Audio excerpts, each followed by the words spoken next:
Hello বন্ধুরা, শাশুড়ি বৌমার হেসেলে আপনাদের সবাইকে স্বাগত জানিয়ে শুরু করছি আজকের নিরামিষ একটি রেসিপি, ডাল পুরির সঙ্গে একটা সুন্দর আলুর তরকারি।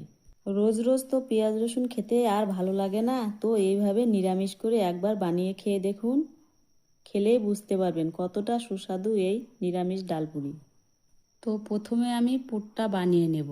কড়াইয়ে তেল দিয়ে এখানে এক বাটি মুগ ডাল নিয়েছি, হালকা ভেজে অল্প জল দিয়ে ঢেকে সিদ্ধ করে নেব। খুব বেশি জল দেব না, ঝরঝরে করব পুরটা।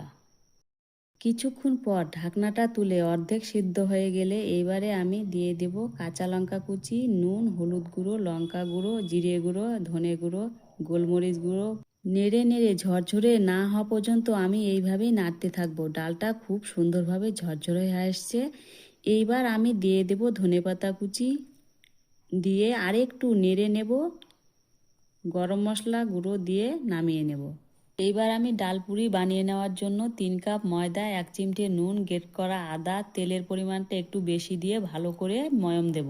যখন ময়দাটা হাতের মধ্যে লাড্ডুর মতন হয়ে আসবে তখন আমি অল্প অল্প জল দিয়ে খুব ভালো করে মেখে নেব।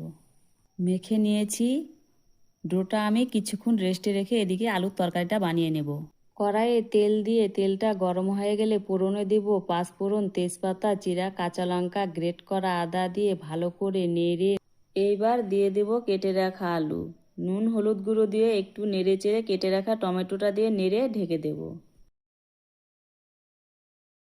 স্লো ফ্লেমে রেখে এইবার আমি রেস্টে রাখা ময়দাটা লেচি কেটে নেব।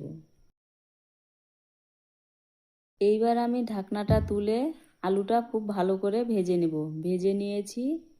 পরিমাণ মতো জল দিয়ে ভালো করে ফুটিয়ে নেব।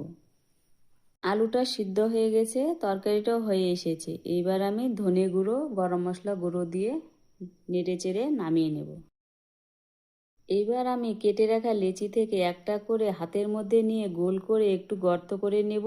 এবার একটু গর্ত করে নিয়ে পুর দিয়ে ভালো করে পুরটা মুড়িয়ে আমি সবগুলো এইভাবে বানিয়ে নেব। এইখানে একটি চাটু নিয়ে নিয়েছি।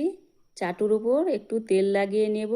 একটা করে লেচি নিয়ে আলতো হাতে বেলে নেব। খুব বেশি পাতলা করব না, তাহলে ভিতরের পুরটা বেরিয়ে আসবে।